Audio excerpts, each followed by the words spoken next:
welcome to the X22 Report. My name is Dave, and this is episode 284, and today's date is February 7th, 2014, and the title of this episode is A Cyber Attack in America Will Cause a Ripple Effect Around the World. And we are going to get into that a little bit later in this report, but let's get into the economic collapse news. We're going to head out to Argentina, and we understand in Argentina they've been having very tough economic times, and it just so happens that there was a fire in Iron Mountain, and Iron Mountain is a corporation that keeps companies and bank information and local government information safe. It could include backup tapes, it includes optical drives, and it includes important paper documents and files and things like that. Now, you would think that Iron Mountain would keep all the documentation, backup tapes, optical drives, DVDs, CDs, whatever they're taking, to keep separate from the company. So just in case the company was on fire, they would have all their records safe someplace else. And when I worked for a financial institution, we used to send our backup tapes off to Iron Mountain. Pretty much they were picked up every day. So you would think they would keep them in a enclosed container that was fireproof, but it just so happens these documents, and of course the documents were Argentine corporations and banks, and those documents were destroyed in Argentina. So we can tell that something happened there. It was probably caused by arson because they wanted to get rid of some evidence of something, and this is why there was a fire like this in Argentina. Now, here in the U.S., the unemployment numbers have come out, and we understand that they were expecting 180,000, and it was a complete miss. Only 113,000 people were employed for January. And so what happened? Well, because it was a miss, and of course they're blaming it on the weather and everything else, they decided to bring the unemployment rate down from 6.7% to 6.6%. And again, these numbers are manipulated, and does it mean that much to us? No, because we know that the unemployment is much, much higher. They can bring it down to 4%. It wouldn't make a difference because these numbers aren't real. And if we look at this, we look at teen unemployment. Teen unemployment right now is around 21%, 3 times the national average. And of course, this is the government numbers. It's probably much, much higher. But let's just go through this. And the teen unemployment rate went up to 21% in January, and it was 18.3% in December. And it's continually increasing. It's not falling back down. And we can also see in people who are over 19 to 25, the unemployment rate there is very, very high. And many college kids coming out of school cannot find work. There's just nothing out there. They're finding part-time jobs, or they're finding work that has nothing to do with what they went to school for. And most of these kids are still living with their parents because the amount of money that they're making is not enough to support themselves. Plus, the government realizes that the student loan debt is so high right now, and many students aren't paying it back, and that's why they started this program where students can take their student loan payments and push it off to sometime in the future, or their payments are much, much lower because they're starting to realize these students aren't paying back their loans, and that is because they can't find jobs. Now, since we understand that unemployment is completely manipulated and changed, what the government always does when, the lie starts coming out and the illusion starts falling apart, they recreate and manipulate the numbers further. And we saw this with GDP. They went back to 1929 and decided to include research and development and recalculate GDP all the way back up to the present time. We just saw this with inflation, where they decided to add things like house cleaning and other things into inflation, and they recalculated that so the numbers look good. And now the unemployment is not looking good because it's starting not to make sense. I'm starting to see this on the corporate media where they're saying, this many people fell off, but our unemployment is like this, and this many people are out of work, and they're not actually working, but they want work, but they can't find work. And so what they're doing now, since the illusion is falling apart, they have to manipulate it a little bit more. And the BLS just revised its establishment survey data, in the process changing all historical job numbers. Establishment survey data have been revised as a result of the annual benchmarking process and the updating of seasonal adjustment factors. As a result of this revision, the stock level of jobs as reflected in the establishment survey rose by 500,000 as of December 31st. And so all key historic data from GDP in early 2013 to jobs has now been revised to reflect a more rosy economy. They continually need to change and manipulate everything to fit the illusion. And when it starts falling apart, this is what they end up doing, because now there are people asking too many questions. I mean, we had a Wall Street exec figuring out the unemployment and saying, wait a minute, unemployment's really around 37%. We have shadow stats who's saying unemployment's reaching very close to 30%. So things are not making sense. And then we take a look at the real economy, and we see the holiday season with retail sales. We see housing, mortgages plunging 66%. Most of the homes being purchased with cash from hedge funds and investors and outside investors.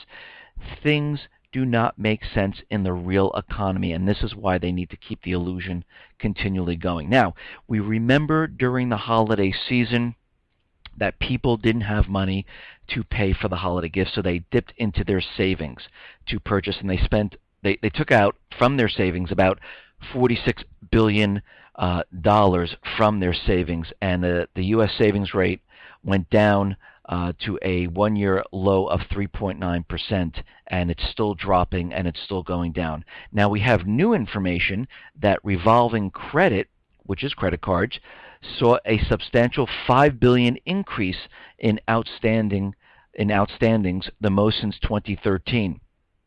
So when people had no more money in their savings, they decided to turn to their credit cards during the holiday season, and they put $5 billion on their credit cards. And I noticed on the corporate media they're making it sound like this is great, that credit card spending is going up. That's really just putting people more into debt, and I don't find this is a good thing. I find this is a terrible thing, because if you can't pay for anything with your own cash, then you shouldn't be buying it, really, because debt is one of the worst things that could happen to the everyday person, because I realize from all my friends and from everyone, if you really take a look around, people are living paycheck to paycheck, and they need credit cards just to get by. And that tells me that there's something wrong with our entire system. And as income goes down, prices go up. So the money that you're making, you can't afford anything. So you have to look towards the credit cards. You have to look to the payday loans. And we're seeing this happen all across the world. This system is completely set up so everyone will fail. That you cannot move ahead in this type of system unless, of course, you're making millions and millions of dollars and you're able to keep your finances under control. But for the everyday person who's making the same amount of money, it is very difficult to move ahead in this economy. And, they're talking about unemployment here, that it's getting better, people are getting jobs, people are making more money. And if we really look around, if that is all true, retail sales wouldn't be going down. Houses, people would be buying them with no problem whatsoever. You wouldn't see mortgage applications plunging. You wouldn't see pending sales declining. And we can see that this is completely false. And if we really look, and let's just review this for a second, of the amount of layoffs in just the last couple of weeks. We're looking at Volvo at 4,400 employees.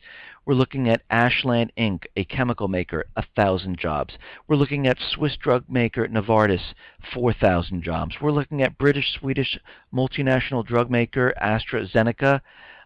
They're cutting jobs around 5,600 people. Japanese tech giant Sony, 5,000 jobs. Dell, 15,000 people. EMC Corp, 1,000 people. Time Inc., 500.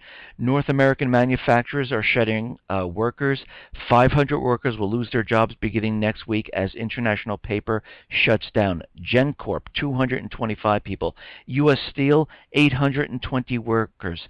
Kellogg Company, 195 jobs. Best Buy in Canada, 950 people. Sears, 634 jobs. 1,600 positions would go as it moved ahead with plans to close its Canadian call centers and reduce warehouse staff. United Airlines, 470 jobs. So we can see what is happening. Companies are laying off, and they are not hiring. And these are the major companies, and we're seeing this happen more and more layoffs are coming. Where are these people going to find work? This is my question, and I'm finding from friends it is very difficult to find work. They are putting resumes out there, and the friends that I know are in the tech industry. They're sending them out. They see these jobs. They're on Dice, on Monster, all these places. They're going to consulting firms, and they're putting their resumes out there, and nothing is coming back. Not even an answer of saying, oh, we have this job. And if they do get an answer, it's a job for a month or a job for 2 months consulting, and that is it. There is very limited amount of work. And actually, the salaries that they're looking at for those jobs are half of what they used to make. So people aren't even paying what they were just a couple months ago. Now, recently there's been a top advisor to the Chinese government, and he is calling for a global currency to replace the U.S. dollar. The former chief economist at the World Bank, Justin Lin, is advising the Chinese government that the time has come for a single global currency. He says that the U.S. dollar is the root cause of global financial and economic crisis, and that moving to a global super currency will bring much needed stability to the global financial system. China has already announced that it will no longer be stockpiling more U.S. dollars. It's also slowing the purchasing of treasury bonds. We see the same thing in Russia, and as the rest of the world starts moving away from the U.S. dollar, global power is going to shift even more to the east, and that is going to have a very serious consequence for ordinary Americans. It is perhaps a good time for the befuddled world to start considering building a de-Americanized world. And right now, China accounts for more global trade than anyone else in the world. China imports more oil from Saudi Arabia than anyone else in the world. China imports more oil overall than anyone else in the world. It is now being projected that the Chinese GDP will surpass U.S. GDP in 2017. When the rest of the world quits using the U.S. dollar to trade with one another and quits lending our dollars back to us at ultra-low interest rates, things are going to start changing very rapidly. And as the rest of the globe moves away from the dollar, demand for the dollar is going to go down, and that is going to cause a lot of inflation, especially for imported goods. And as the rest of the globe moves away from the U.S. debt, interest rates are going to go much higher than they are today. China is also rapidly catching up to the United States militarily. At a time when U.S. military spending is actually decreasing, China is spending money on the military aggressively. The balance of power is shifting right in front of our eyes. The Chinese Navy right now has 77 surface combatants, more than 60 submarines, 55 amphibious ships, and about 85 missile-equipped small ships. According to the report first published by the U.S. Naval Institute, the report explains that more than 50 naval ships were laid down, launched, or commissioned in 2013, and a similar number is planned for 2014. Of particular concern is the growth of Chinese submarine fleet. The Chinese now have submarine-launched ballistic missiles with a maximum range of about 4,000 miles. And we have to remember, while that is all going on and countries are moving away from the U.S. dollar, we have problems in many other parts of the world. And what I'm talking about is the Middle East. And I discussed this many, many times with the Middle East. We have problems in Africa. We have problems in Thailand. We have problems in the Ukraine. We have problems in Tunisia. We have problems now in Bosnia. All of this is being spread, and I'm going to explain what is going on with all of these different areas a little bit later in this report. But let's look at here, and I'm located in the United States, but let's look in the United States, and I've talked about Common Core before. Common Core is a new method of teaching children in public school. This was created by the federal government, and they have been giving this to the state, not giving it, the states have been purchasing it. They receive money from the federal government if they accept Common Core. And Common Core is completely developed to dumb down the American child and to make them obedient slaves as they grow older. It completely takes away imagination. It completely takes away the thought process. It completely makes them idiots. And this is what they've been pushing onto every single state. And right now, New York is completely fighting back. Parents, teachers, and many other states are, but New York right now is very angry, and educators are looking at this and saying, what is this? This doesn't even make sense.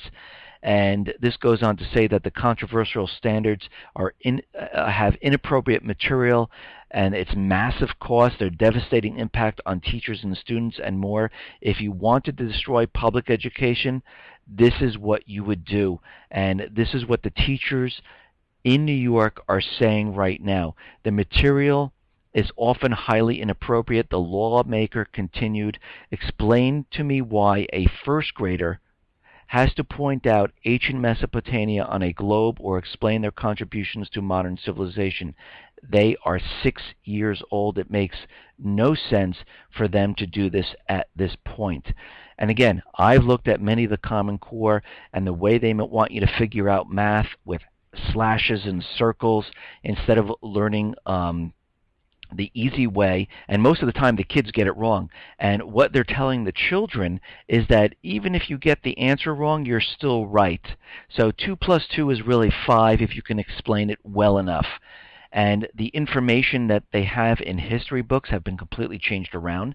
They are completely changing it to fit the elite, the central banker, the globalist agenda. They talk about global warming. They changed the Constitution in many of the history books. They reworded it to make it fit their agenda. And we can see that this has been set up to completely make each of these children forget about the Constitution and what it really means, completely rewrite the history so people don't understand what happened back in time, because again, they're learning the history from these books, and they won't be able to function in everyday life except to do a certain task and job being controlled by their superiors. They will have no imagination. They will have no way of thinking on their own, and this is what they are looking to do because they understand, they completely understand that the next wave of the American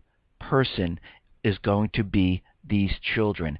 And when all is said and done, and we're completely done with World War III, they want to reset the system, put all these dumbed down children, and again, I look at the Common Core and I see the stuff my children that they're bringing home, and my wife and I, we teach them the opposite of what is going on there, so they know that, and actually we're thinking about pulling them out completely and just homeschooling them because I do not like what I'm seeing at all.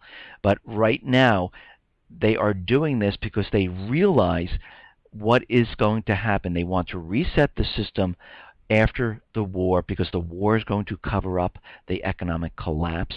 They believe that they are going to be in control of everything after the war has ended, and they are going to completely remove the Constitution. They're going to rewrite the laws here in the U.S.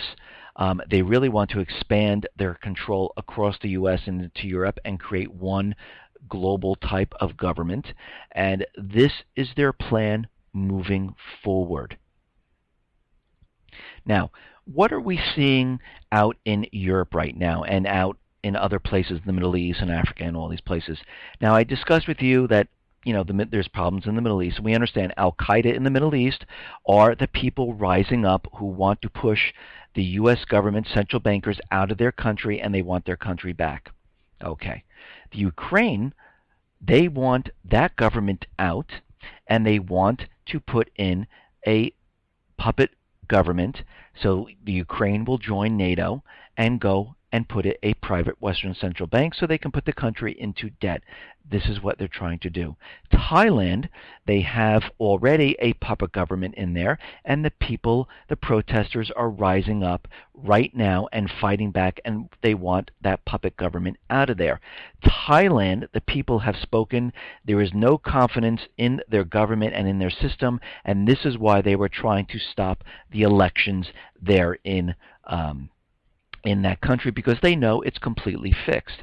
Now, in Sudan, what's happening, we have China on one side, which is the rebels, and China is pouring in billions of dollars into the infrastructure. And by the way, they're pouring in U.S. dollars into the infrastructures because they're trying to unload as many dollars as they possibly can. So they're using it to build up the infrastructure in Libya, Lebanon, Iraq, all these different areas.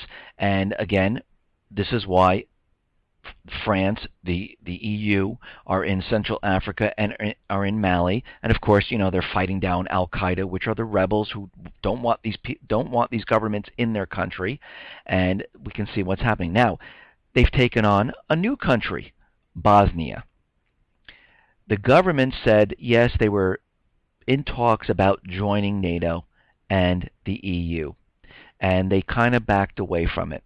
Now, we understand the central bankers cannot wait. This is the end game, and this is why you're seeing all of this come about right now. They need to get all these countries onto the private Western central bank, onto the U.S. dollar, using it for their natural resources. They need to push this agenda forward, and they're trying to get as many nations as they can under the umbrella of NATO, because they understand that the war is coming and they need more nations under the umbrella of NATO. So in Bosnia, what is happening is they're trying to push that government into joining NATO and the EU, and they are pushing hard by doing the same thing they have done in the Ukraine.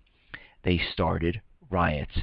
They riled everyone up, and we are seeing the same thing take place in Bosnia right now. And this is because we are in the end game. They are trying to push the agenda as far as they possibly can to keep everything propped up. But when they start losing ground, what we're going to see, especially in Africa, the Middle East, that really use the U.S. dollar right now, we're going to see countries where they're not going to hold the U.S. dollar anymore, because they will not need the U.S. dollar to pay for these natural resources.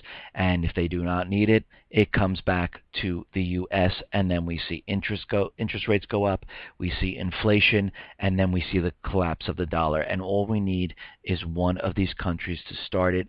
It will be like a domino effect, and the whole system will completely come falling apart at this time. Now, there were some incidents in the Ukraine. There are reports out there, and it's proving that the U.S. is trying to overthrow the government in Ukraine, and there were some talks back and forth where there were curses exchanged. And right now, the United States is ready to provide financial support to the Ukraine if the country implements the necessary political reforms, and we can see what is happening. They want to put in a government that is controlled by the central bankers, U.S. government, and they are trying to push the agenda forward right now. Now, Russia, has lent money to the Ukraine in the past, and Russia right now might intervene into the Ukraine. Russia might actively intervene if the country's crisis deepens. Under the document, Russia and the U.S. are guarantors of the sovereignty of the territorial integrity of the Ukraine and are obliged to intervene when conflict situations of the nature arise.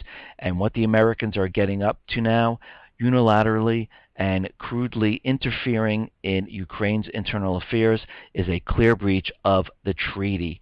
And this could spark something big. We're going to have to watch this and see what happens.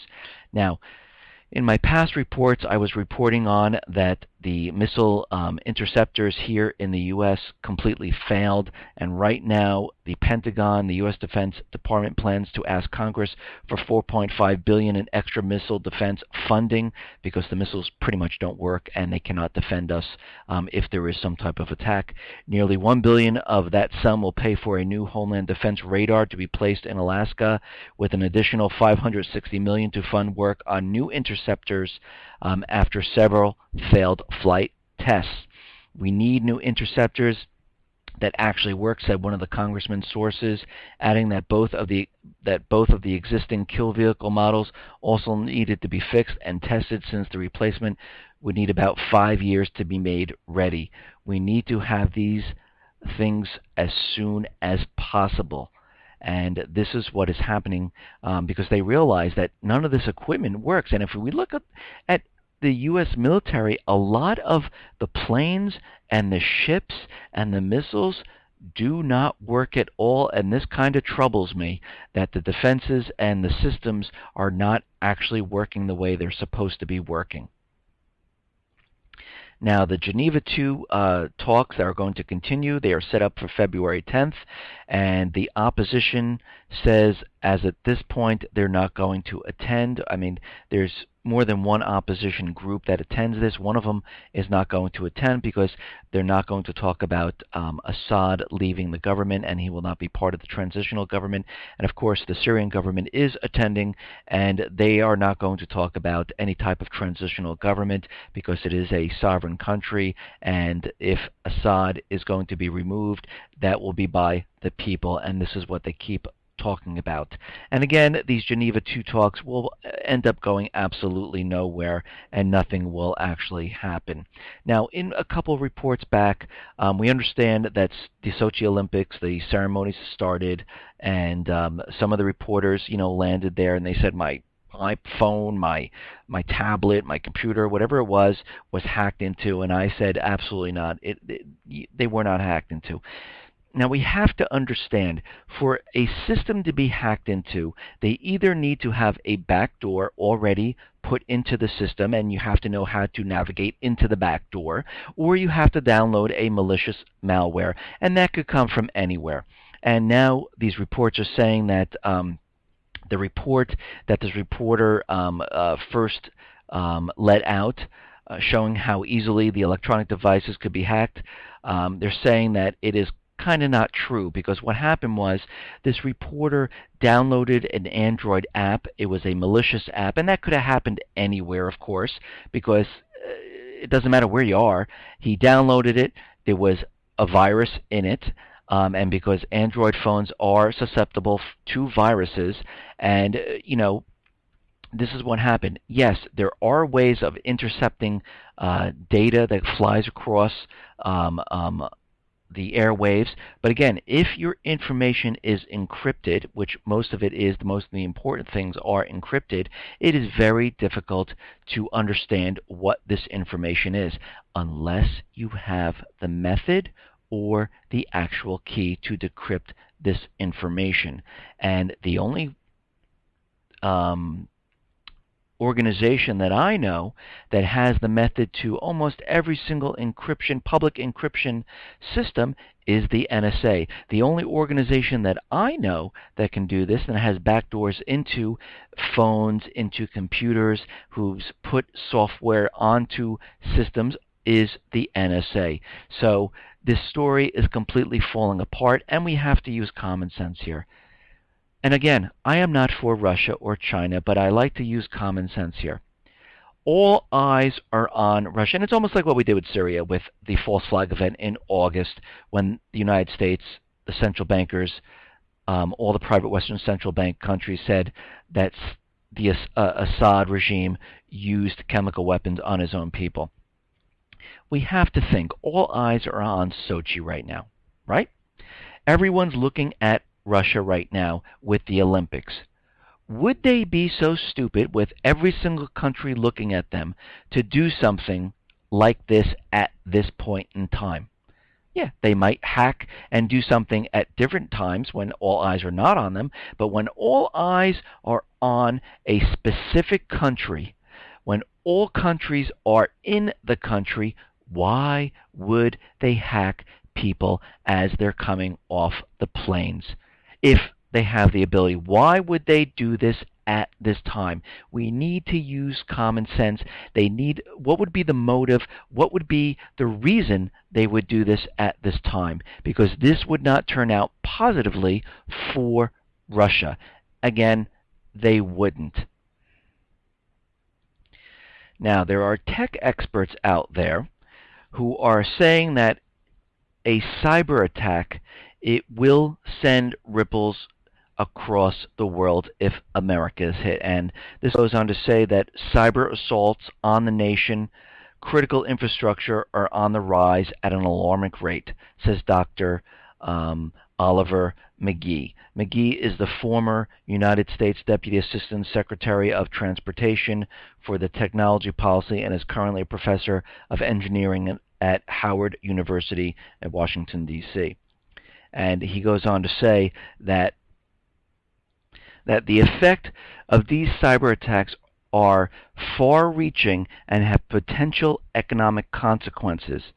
While some of the major companies have experienced isolated incidents, McGee is concerned about the cyber attacks that feature a simultaneous rolling effect in which several attacks spontaneously occur at once across different industries over a prolonged period of time and get progressively worse to disrupt critical infrastructure. He also mentions that the interconnectedness of the cities of the electrical grid across America with the financial institutions around the world would make these attacks especially dangerous. As he says, if a major cyber attack occurs in America, there would be a ripple effect around the world because everything is so interconnected that if something is taken down, it will spread across the country and then go into other countries, and the entire system would completely come to a screeching halt. And we can see that they've been building and building the propaganda up for a cyber attack. Now, Bank of England is warning on a cyber threat to the markets, to the financial markets. And they've done their test, which was called the Waking Shark 2. It's almost like the Quantum Dawn 2 type of simulation, and the results are out, and they're saying that they are completely prepared in some areas, but the main areas they are not prepared for. And if these financial institutions are attacked, there is absolutely nothing at this point that could stop them, and they would decimate the whole financial market at this time. And again, we understand that this is what they are trying to do. This is why you see all these drills. This is why DHS, the government, and other agencies haven't really been looking into cyber attacks or putting anything into it because they want this to occur. They've been setting this up. We've been seeing very strange glitches in the NASDAQ, in the stock exchange, in the Chicago Mercantile, in many websites across the country like Amazon, Netflix, Vine, and many others who've seen many strange glitches occurring. We also understand that the Syrian Electronic Army, if there really is one, has been cyber attacking many, many different companies. We've seen Target being hit, Neiman Marcus, and many other retailers being hit, building the propaganda to let us know that cyber attacks are happening. Now we saw the power grid infrastructure have a physical attack, and this looks like it is a dry run for something much, much bigger. And this is why they had the Grid X2 drill, and this had to do with cyber attacks. It had to do with EMP and physical attacks on the infrastructure. Now what we're seeing right now is out in Sochi, okay, and this all has to do with the entire terror threat that we're under right now. And of course, it's pretty much all propaganda to make us, scared, to give up more of our rights. And of course, there's a toothpaste bomb out there, and now TSA is out there saying, okay, anyone who's flying from the U.S. to Russia cannot bring any toothpaste, liquids, makeup, or anything on the plane whatsoever, and they've just taken away more of your rights while traveling. And right now, today it happened, there was a plane that was supposedly, allegedly hijacked from the Ukraine, and they wanted to go to the Sochi Olympics. So let's get this straight. The problem in Ukraine, there are riots and protesters. There's a person who wanted to get onto a plane here, and they are talking about a bomb threat, and they wanted to go to the Sochi Olympics. Seems like kind of a setup to me, and it seems like this was kind of orchestrated, and this is what I'm seeing right now. And right now, of course, the Department of Homeland Security is now getting involved in all this terror threats because we understand that Syria, they are very worried about the people returning from Syria. The FBI has already stated that the people are inside the United States, and right now Jay Johnson said today, Friday, that Syria has become an issue of homeland security for the United States. And on Friday, he said that DHS and the FBI and the American intelligence community will continue to work closely to identify al-Qaeda link groups from Syria in the United States. He said the department has become very focused on foreign fighters heading to Syria, where foreign Islamists have radicalized the the 3-year civil war with Assad. DHS is concerned that these fighters will do what they will do when they return home here to the United States. Some of them have returned, and they're very nervous about what they will actually end up doing, and they are searching and trying to find most of these people. And we can see what is happening here. They're building up the propaganda for some type of cyber attack, for some type of false flag event that has to do with chemical, biological, because they understand they need to push the agenda forward. They need to bring this full circle and start the war, and that would be World War III. Listen, everyone, thanks a lot for listening. Be well, be safe, and especially be prepared. Thanks a lot.